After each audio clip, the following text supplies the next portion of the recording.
Bienvenidos sean todos una vez más a su programa La Voz de los Derechos Humanos, una producción de la Escuela de Graduados en Derechos Humanos y Derecho Internacional Humanitario del Ministerio de Defensa de la República Dominicana. Buenos días, Cristina Espinal. Buenos días, Manuel Cordero. Buenos días, Aníbal. Muy buenos días a todos nuestros radios escucha. Hoy ha amanecido un día un poquito lluvioso, ¿verdad? Así es. Pero agradecido del Todopoderoso, de nuestro Señor, por permitirme estar una vez más con cada uno de ustedes en su programa, La Voz de los Derechos Humanos. Manuel Cordero. Buenos días, comandante Cristina Espinal, licenciado Aníbal Marte, a todos los oyentes. Qué bueno que nos reencontramos a través de esta plataforma, La Voz de las Fuerzas Armadas, en La Voz de los Derechos Humanos, para seguir compartiendo temas interesantes como nos caracterizan, temas que son los que tratamos de manera habitual en las aulas, pero que aquí en esta plataforma radiofónica expandimos a toda la sociedad. Así es, Manuel. ¿Cómo están las actividades de la escuela? Claro, Aníbal, nuestra escuela siempre bastante dinámica, activa con estas actividades. Y pues la Escuela de Graduados de Derechos Humanos y Derecho Internacional Humanitario, pues nuestro señor director, el general de brigada doctor Ambiori Cepeda Hernández, del Ejército de República Dominicana, y en representación del señor ministro de Defensa, en conjunto con una comitiva de la Universidad Nacional para la Defensa, tuvieron el privilegio de participar en el segundo Congreso Bienal de Salud y Seguridad Social auspiciado por el Defensor del Pueblo. Y estuvieron pues esa comitiva participando más bien en este evento tan importante que también tiene una relación directa con los derechos humanos. Sí, Aníbal, la escuela siempre en aras, ¿verdad?, de fortalecer a todo su personal y todas aquellas personas que de una manera u otra están vinculadas con nuestra Escuela de Graduados en Derechos Humanos y Derecho Internacional Humanitario, pues siempre tienen las oportunidades de capacitarse en esta área con las diferentes actividades que se desarrollan en nuestra escuela. En ese sentido, sabe que nosotros vamos prontamente a tener una apertura, un ejercicio propio de la Escuela de Derechos Humanos, en el cual intervendrán un personal de las Fuerzas Armadas nuestras, así como los instructores de nuestra escuela, y con la participación directa y el auspicio del Comité Internacional de la Cruz Roja, que están por aquí ya, gracias a Dios llegaron bien, para ver cómo va el desarrollo de esa actividad que prontamente tendremos en la Escuela de Derechos Humanos. Así es. Manuel, la actividad del tiempo. Por supuesto, es importante dar a conocer esto, nuestro país actualmente, por lo menos aquí en la urbe, aquí en Santo Domingo, el casco urbano está lloviendo, está nublado desde muy temprano, y es bueno conocer lo que dice el Instituto Dominicano de Meteorología, antiguo ONAMET, para la gente quizás no está todavía con ese nombre. Familiarizado, ¿verdad? El Indomet, ahora no es ONAMET, es Indomet. Nos dice que tendremos la ocurrencia de aguaceros moderados a fuertes con tormentas eléctricas y ocasionales ráfagas de vientos sobre varias provincias. Voy a decir solamente las que están bajo alerta, que son el Gran Santo Domingo, Monte Plata, San Cristóbal, San José de Ocoa, Monseñor Noel, Atomayor, El Ceibo y La Altagracia. Serán las que están bajo alerta, y ellos prevén que para las horas nocturnas pues comience a disminuir la intensidad de estos aguaceros. Sí, que todos los que nos escuchan, ¿verdad?, que atentos todos los ciudadanos de nuestro país a todas las informaciones que se van a ir transmitiendo, que se transmiten en cuanto a lo que es el tiempo, y tomar las medidas del lugar para su seguridad. Nuestras efemérides. Hoy es 20 de julio, Día Internacional de la Luna y Día Mundial del Ajedrez. Un día como hoy de 1855, fallece en Santo Domingo, a la edad de 67 años, doña Josefa Antonia Pérez de la Paz, mejor conocida como Chepita Pérez, que es la madre del prócer independentista Juan Isidro Pérez. En su casa, ahí comenzó el movimiento conocido como la Trinitaria, que también estuvo cumpliendo un aniversario más de su fundación, creado por nuestro prócer Juan Pablo Duarte. La reflexión de la semana: la tranquilidad llega cuando dejas de preocuparte por lo que dicen. Marco Aurelio. Gracias por permanecer en sintonía con su programa La Voz de los Derechos Humanos. Los derechos humanos, en el contexto de las relaciones internacionales, son fundamentales para la promoción de la paz, la justicia y el desarrollo global. Y para conversar acerca de este importante tema, contamos con la presencia del maestro Luis González, quien es politólogo, internacionalista, docente y columnista en diversos diarios de circulación nacional, a quienes damos la bienvenida. Buenos días, maestro. Bueno, gracias Aníbal, gracias por la invitación a este programa. Creo que he estado otras veces en todo este tiempo que ustedes tienen aportando al desarrollo de los derechos humanos, el conocimiento primero, la claridad, porque es un concepto que a veces tiene interpretaciones, pero ustedes han logrado con este programa trazar una pauta clara y por eso agradezco que me permita la oportunidad. No, a usted las gracias porque contar con usted en un hombre con su agenda un poco, ¿verdad? Ocupada. Sí. Yo sé que hoy estaría también compartiendo en las aulas con grupos de sus estudiantes, de sus discentes, pero nos lo robamos. Exactamente. Y eso es parte del proceso. Nosotros tuvimos la dicha de robarnos a Luis González un día como hoy. Maestro, para iniciar nuestro programa, ¿a qué llamamos relaciones internacionales? Así para ponerlo en el contexto. Sí. Interesante porque es un concepto, primero como sucede con todos los conceptos. Yo a mis estudiantes les planteo eso, una cosa es el concepto, otra cosa es la definición. Como concepto es muy amplio. Se puede hablar de que desde que existen dos pueblos, dos grupos, primitivamente ya y se encontraron y ahí de una u otra manera está la génesis de las relaciones entre grupos humanos que después vamos a definir como relaciones internacionales.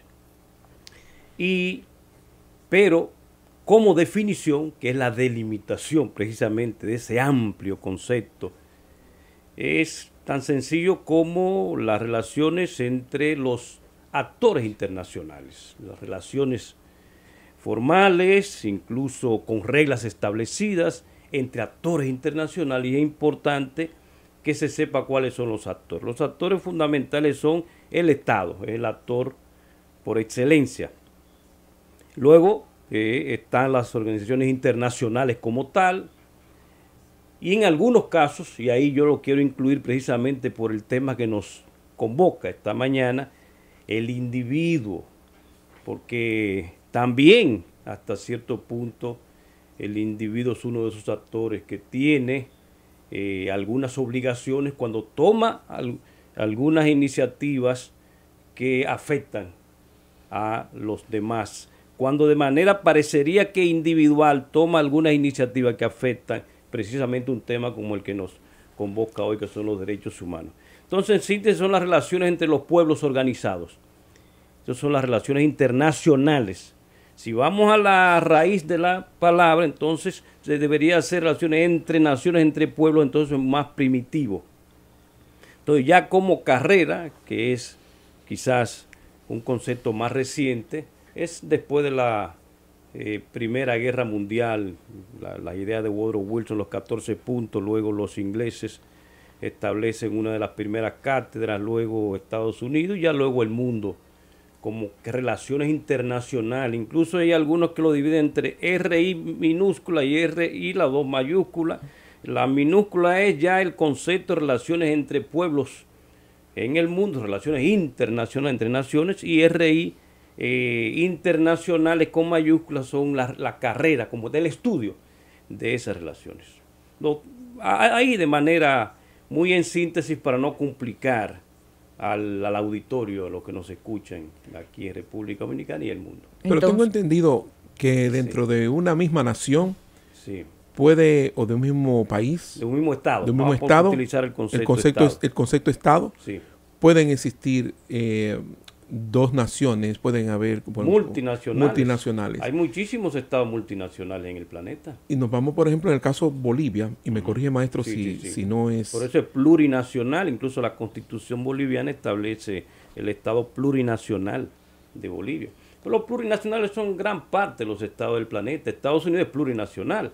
China tiene 56 nacionalidades, por ejemplo, la más importante es la etnia Han, que es el 96-97%, pero en Xinjiang, que hay un tema de derechos humanos que me gustaría hablarlo, porque para mí la narrativa occidental está confundiendo al planeta. En Xinjiang son de ascendencia turco y son de religión musulmana, pero son chinos.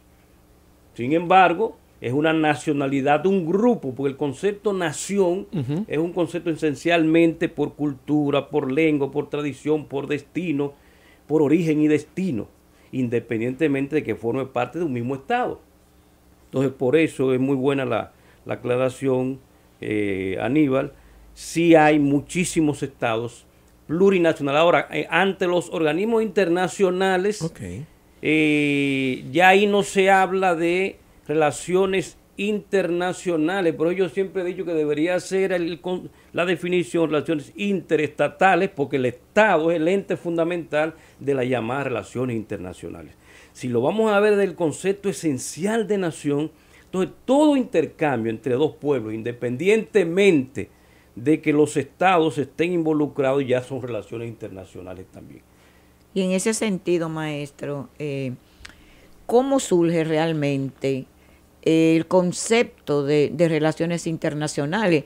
Por la necesidad de los pueblos, del desarrollo, de interactuar unos con otros. Me gustaría que de manera simple usted me aclarara ese tema. Sí, como le decía, Espinal, es un concepto, el concepto es amplio.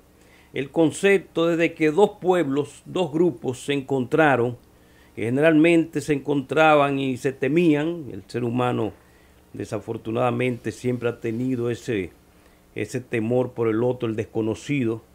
Entonces ya ahí esos primeros contactos, ahí se puede decir que está la génesis de las relaciones internacionales, las relaciones entre pueblos, que luego comenzaron a establecer normas. Pero se dice que hay un primer, diríamos, acuerdo, para utilizar el concepto que utilizamos hoy, o contrato, que son la fuente fundamental del derecho internacional, desde el siglo XIII antes de Cristo, o sea, estamos hablando de 2000 y algo de años antes de Cristo. Entonces, ya ahí hay una génesis, cuando dos pueblos, dos grupos decidieron, vamos a establecer normas para cómo encontrarnos, cómo delimitar nuestros territorio encuentros, el concepto de territorio que se va dando desde que el ser humano, que era nómada, que era recolector, que el mundo le pertenecía y decide establecerse en un lugar, ya ahí comienza la génesis del Estado. Porque al establecerse en un lugar, decir, este es mío, tengo un río cerca, ya he logrado, en el año 7000 se produce la primera revolución agrícola mínima, pero ya yo tengo aquí alimentos que tengo algunos animales que estoy domesticando. Entonces ya yo esto le doy un ente y ahí comienza lo que ustedes son. Ahí comienza, hay que defender este territorio, comienza la génesis también de la defensa de los militares, cuando surge la primera idea de lo que es el territorio, que es un elemento constitutivo del Estado. Población, esa población que estaba dispersa pero decide establecerse en un lugar, territorio, ese territorio que ellos escogieron por las condiciones climáticas o lo que sea, y luego soberanía. Este territorio, nosotros ya tenemos tiempo ocupándolo, lo hemos transformado, tenemos, reitero, ya agricultura, o sea, no tenemos que esperar salir por ahí a recolectar, sino que ya sabemos que cada cierto tiempo va a haber alimentos. Pero entonces hay otros grupos que están en otra etapa todavía. Están en la etapa de los nómadas, están recorriendo. Al llegar ahí dirán, bueno, esto fue Dios que nos lo puso. Tenemos todo pero aquí. no, eso fue un grupo que llegó primero y se estableció. Entonces es complicado ahí, pero esa es la génesis, diríamos. Ya este primer grupo dirá, no, pero espérate, esto sucedió por esto, esto y esto. A ustedes les corresponde también hacer lo mismo.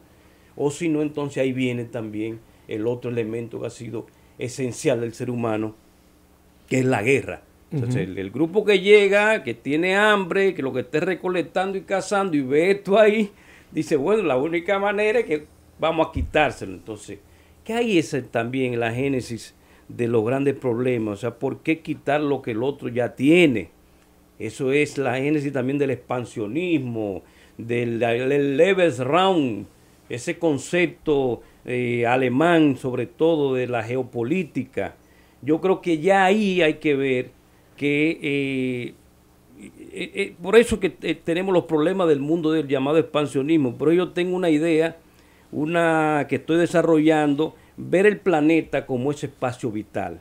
Si todos los 8.000 millones de habitantes y los 193 estados reconocidos por la ONU y todos los demás territorios que al final llegan a 226 por ahí, los que no son reconocidos, los que están en proceso, entendiéramos que el espacio vital, el Lebensraum, es el planeta que nos pertenece a todo, el cual debemos cuidar todos, y que ya, como dijo el 2 de diciembre de 1823 James Monroe, no hay tierra sin dueño en América. Yo diría que ya no hay tierra sin dueño en el planeta. Hay algunos territorios que están en disputa, pero no hay tierra sin dueño en el planeta. Entonces el concepto de expansionismo no tiene sentido en el mundo de hoy.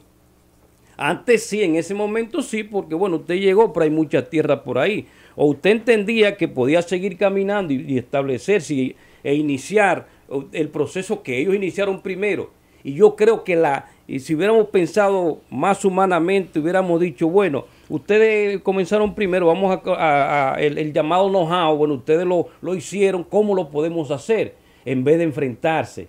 Porque ahí se ha demostrado, por eso digo que no tiene sentido la guerra hoy, porque está todo escrito, nunca ha resultado, se ha demostrado haciendo un paralelismo. Si no se hubieran enfrentado, si se hubieran puesto de acuerdo, todos hubieran ganado. Nadie gana de la guerra, se ha demostrado en la historia. Entonces, si hubieran puesto de acuerdo del primer grupo, solamente transmitiendo el know-how, mira, nosotros lo hicimos así, le podemos transmitir la semilla, hubiera ganado todo el mundo. Pero todavía hoy, en el siglo XXI, todavía tenemos las mismas ideas que originaron las guerras cuando el hombre pasó de ser nómada a ser. Y en ese sentido, maestro, ¿cuál es la importancia que tienen los derechos humanos en cuanto a lo que son las relaciones internacionales? Bueno, los derechos humanos son conceptos también bastante amplios. Mucho. Bastante amplio. Ustedes que son los expertos aquí, que lo trabajan todas las semanas, saben que hay una gran confusión. Depende de la narrativa también. Si usted ve un informe de Occidente, dicen que en China se violan los derechos humanos, pero entonces ellos nos dicen que hay una gente que está durmiendo al frente de la Casa Blanca a 10 grados bajo cero, tirado ahí, entonces él no tiene derechos, no tiene, dentro de los 30 derechos de la Declaración Universal de Derechos Humanos, establece el derecho a tener dónde dormir, dónde estar. Esa persona está ahí en la potencia número 1 que le dice a los demás que están violando derechos. Entonces yo creo que la importancia primero es que el concepto se entienda mejor y que luego se delimite mejor, o sea, se defina más claro. Y que el concepto, luego de ser definido claro, tomando en cuenta las culturas, porque precisamente por eso es que es tan complejo, porque hay muchas culturas que vienen milenariamente con una forma de ver las cosas que para ellos no es violación de derechos humanos. No. Entonces, para eso están los congresos internacionales. Por ejemplo, la clitoricectomía. O sea, quitar el clítoris a una niña cuando tiene 10, 12 años, esto todavía hay sociedades, la han ido dejando. Pero eso tú y yo lo pensamos aquí como algo aberrante, una aberración. Atroz. Sin embargo, para esa cultura eso es parte de eso es parte de ellos, eso es parte de su esencia. Ellos entienden que eso es así.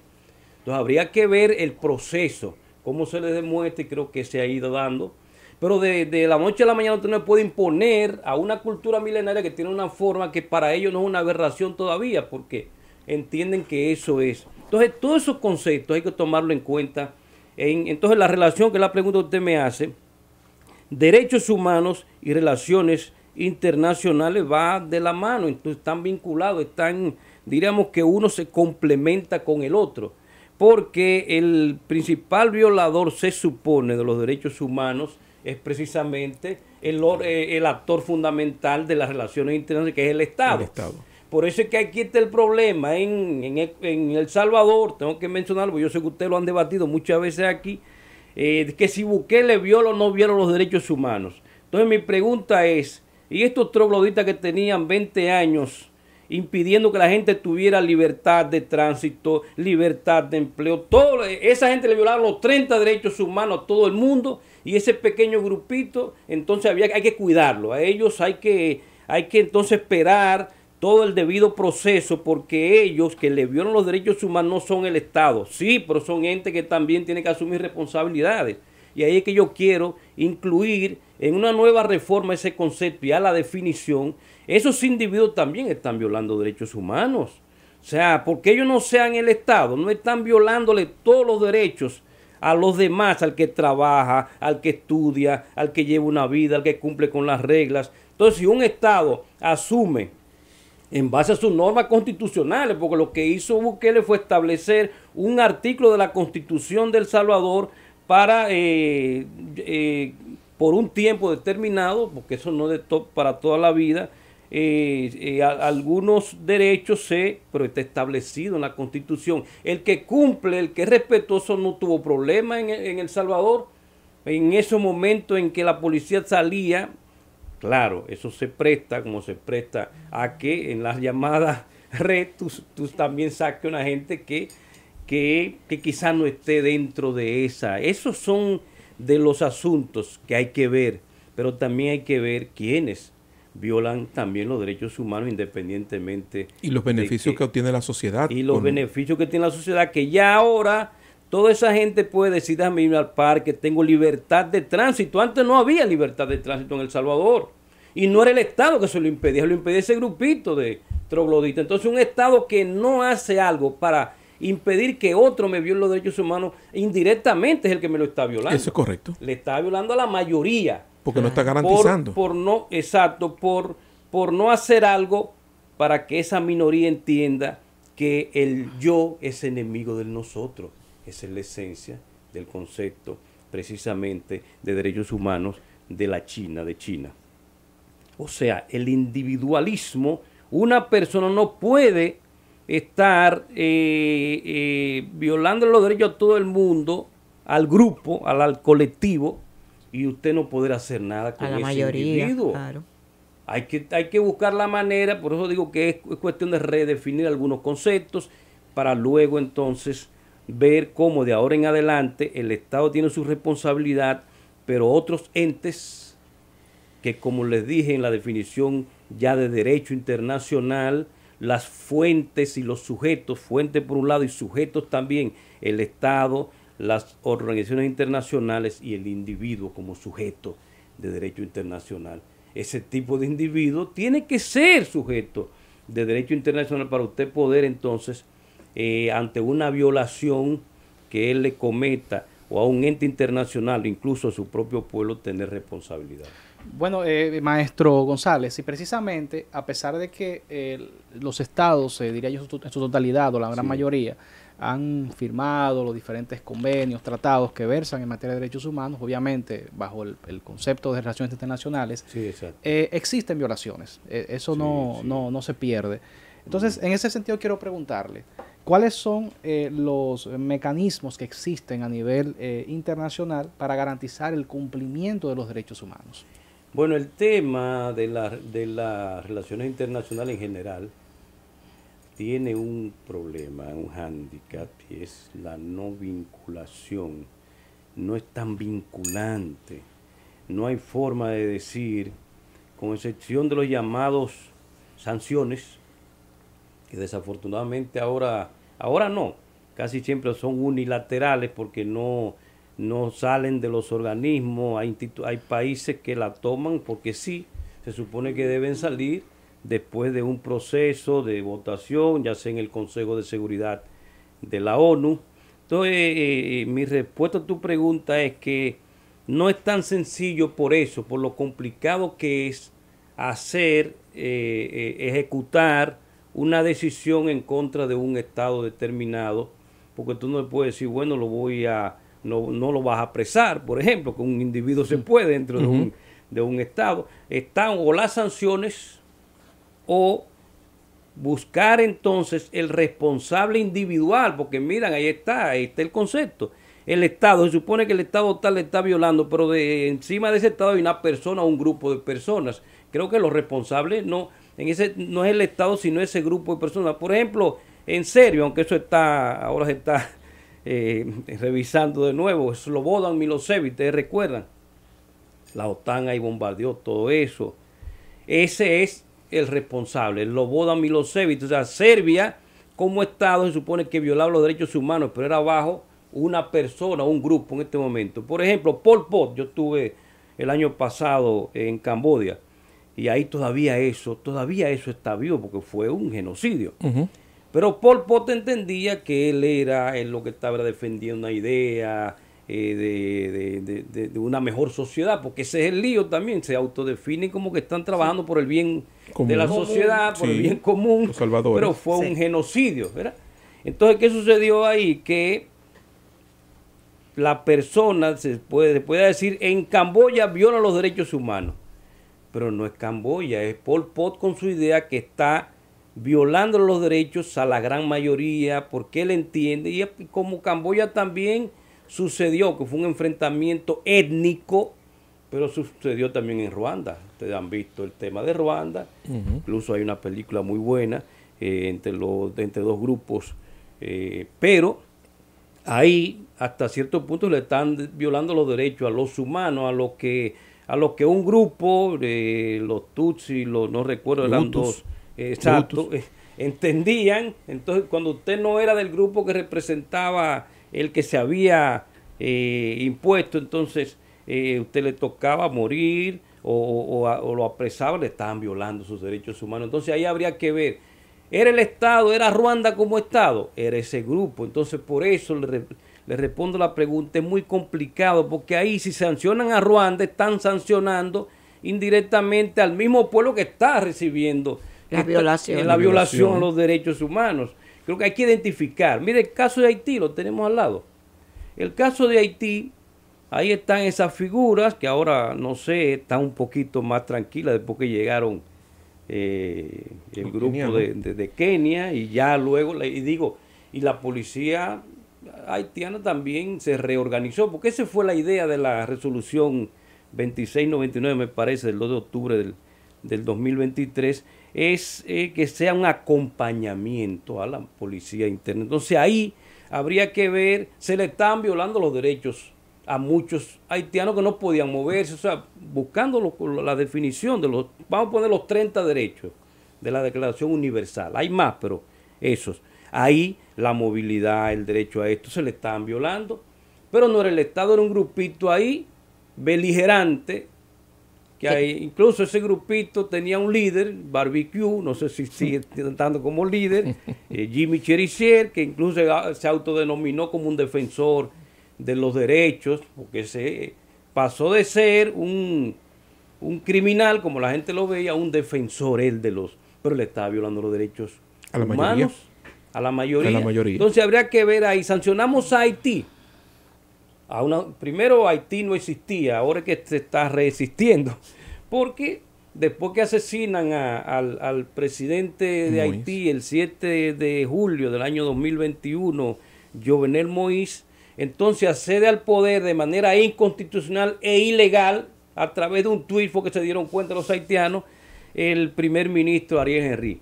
Entonces por eso es que este personaje resurge como el ave fénix. Que existía, él estaba ahí, porque todos esos grupos tienen padrinos, o ya sea políticos o empresariales. Todos esos, ninguno de esos grupos no surgen de la noche a la mañana. No es verdad que son de delincuencia comunes, todos tienen un padrino detrás.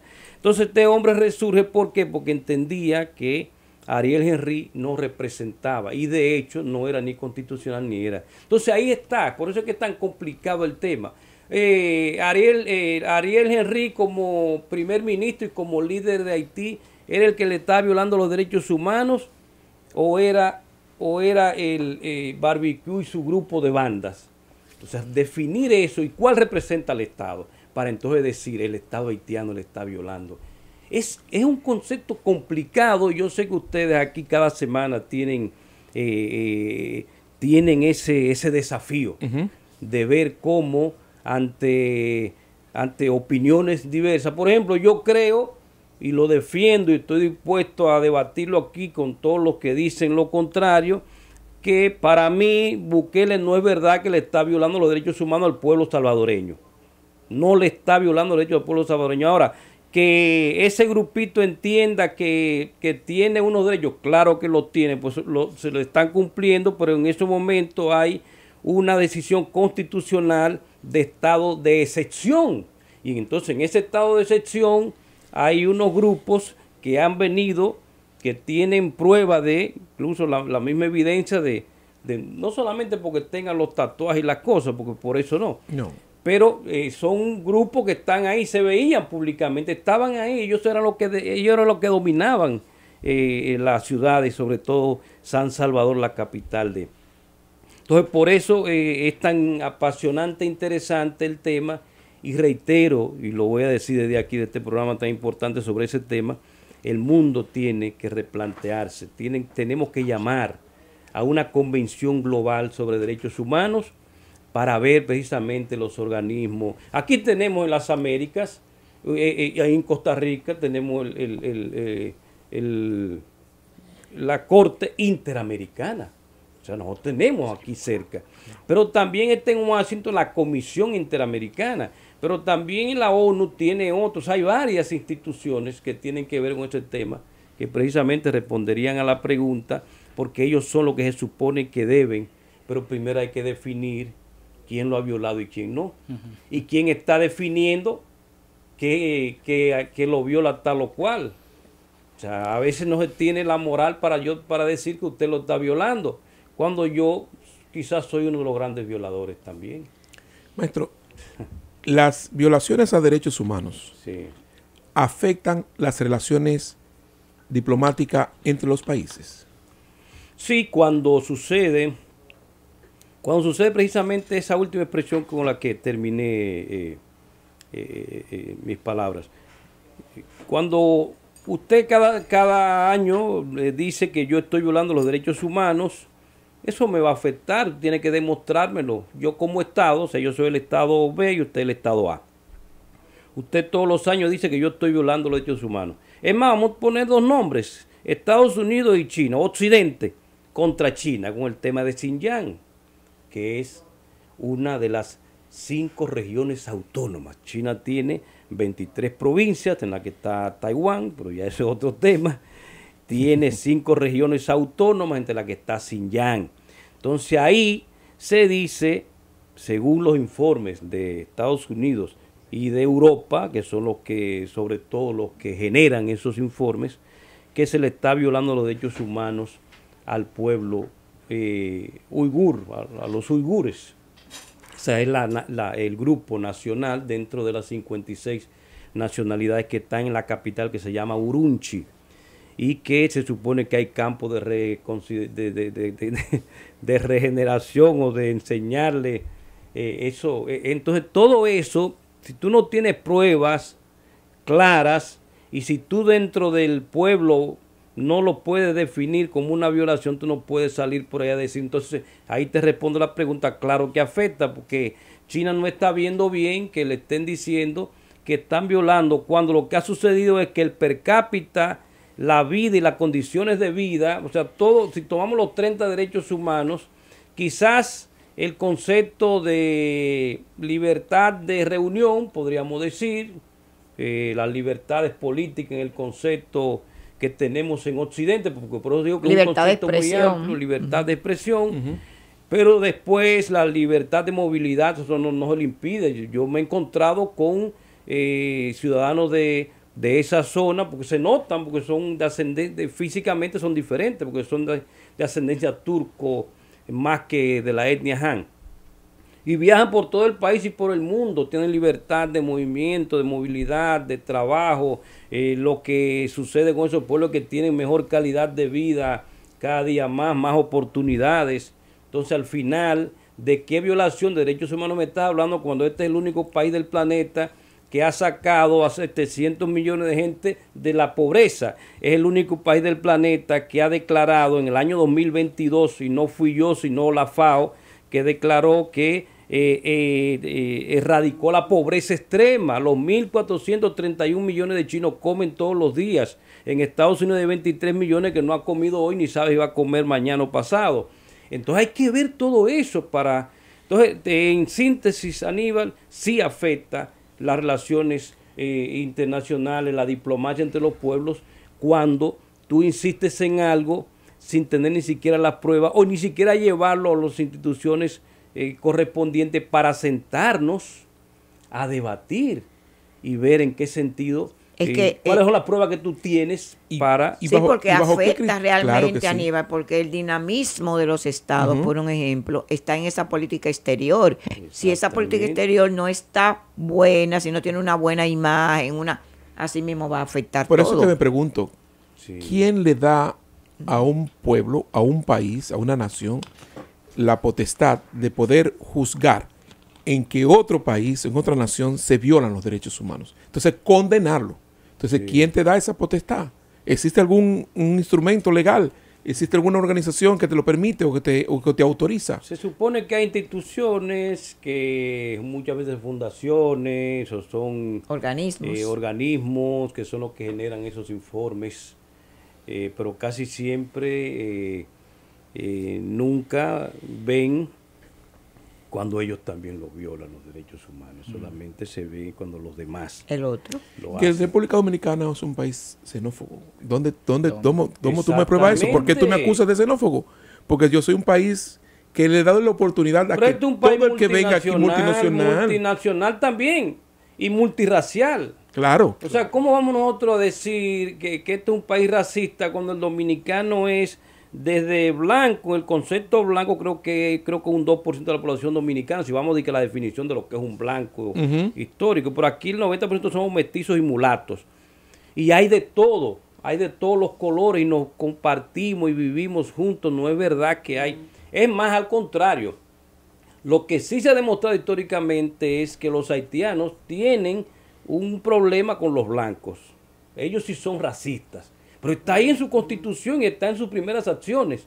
El racismo está dentro de la esencia del Haití con respecto a los blancos. Eso sí está demostrado. Ahora, que el dominicano lo sea, y mucho menos xenofobia, que es el odio a un grupo humano determinado, Claro. cuando al contrario, el primero que está apoyando al haitiano es el dominicano, señores. Es el primero por el cual Haití no ha colapsado más de lo que realmente, que yo espero que se reencuentre consigo mismo. Yo estoy confiando en que este consejo de transición con el primer ministro que está ahí, que es muy bueno, tiene una historia de trabajo. Hay una joven canciller también. Sí, sí. Hay un equipo. Creo que si logran ponerse de acuerdo con esos grupos beligerantes y se organizan, podrían volver a la constitucionalidad a partir de octubre del 25, porque según la constitución haitiana de 1987, que es la que tiene con algunas reformas en el 2012, establece que el último domingo de octubre se pueden producir elecciones y tomar posesión el 7 de febrero, que para ello es una fecha histórica porque fue cuando terminó la época de las dos, del Baby y el Papa II, las dos dictaduras que terminaron el 7 de febrero del 86, me parece. Entonces, creo que Haití podría reencontrarse. Y a partir de ahí, entonces, Aníbal, ya sí, dos estados que existen, que no son fallidos, un estado haitiano organizado y un estado dominicano, entonces pueden sentar y ver dónde están las violaciones. Dime qué podemos hacer, cómo podemos trabajar para avanzar juntos, cómo podemos tomar algunos temas comunes, por ejemplo, la frontera, cómo podemos relanzar esa frontera, cada uno, claro, de su lado. El comercio binacional se puede mantener, incluso fortalecer, y que haya ciertas movilidades como se están, pero todo organizado y todo en base a normas, y Maestro, sobre todo diplomacia. Yéndonos ya un poquito más global, y hace un momentito usted tocaba los conflictos internacionales y cómo impactaban estos conflictos internacionales a la paz mundial. ¿Cómo abordan los estados y las organizaciones internacionales los conflictos armados y la paz global? Bueno, eso es también, es lo que estaba diciendo, las instituciones de diplomacia multilateral con la ONU a la cabeza, son las que se suponen, Aníbal, que deben trabajar ese asunto que tú me estás planteando de cómo ver el tema de la paz, cómo ver el tema de los conflictos. Para eso está la institución que por excelencia es la de la diplomacia multilateral, que es la Organización de Naciones Unidas. Si usted va a la Carta de la ONU, que tiene 111 artículos, en el primer artículo de inmediato, las primeras 14 palabras, mantener la paz y seguridad internacionales. Ahí te responde hasta cierto punto, y creo que ahí está la respuesta a tu pregunta y la que el mundo entero se hace. ¿De qué manera esas instituciones podrían enfrentar, definir y tratar de buscarle solución al tema de la guerra y de los conflictos? Tenemos una institución, tenemos un tercero ausente, lo que sucede es que no ha logrado ser ese tercero ausente del que habla Norberto Bobbio. Yo soy de los que creo que es lo que plantea el otro grupo, los que están planteando un mundo multipolar, aunque un occidente decadente no acepta que ya se le terminó la era de ser la hegemonía, de no tener nada, y como dice Arjona, tienen todo pero nada lo han pagado, y vivir la dolce vita sin tener nada, sino con los recursos de los demás. Pero como ya los demás, y no lo digo yo, sino lo dijo Faris Zakaria, que es un estadounidense de ascendencia india o pakistaní, está produciéndose el ascenso de los demás y sobre todo conciencia de clase global.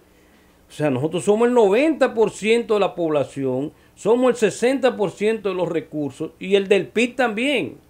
Ya el BRIC solo, hasta la S, o sea, Brasil, Rusia, India, China y Sudáfrica, ya son más que el G7, en PIB y en todo. Pero si le sumamos el BRIC Plus, donde está también Argentina, pero Milei lo ha sacado por ahora, por eso está Irán, está Arabia Saudita. O sea, todos esos países que tienen los recursos fundamentales del mundo de hoy están ahí en ese BRIC Plus. Entonces, ese es el mundo de hoy. Entonces, en síntesis te puedo decir, esas instituciones, ese grupo está planteando la reforma de esa institución fundamental, que es la Organización de Naciones Unidas, para que se convierta en un tercero ausente. Es más, incluso, y ahí ustedes que son militares, para que haya incluso una fuerza de seguridad global, pero que no responda a un Estado, sino precisamente a ese tercero ausente.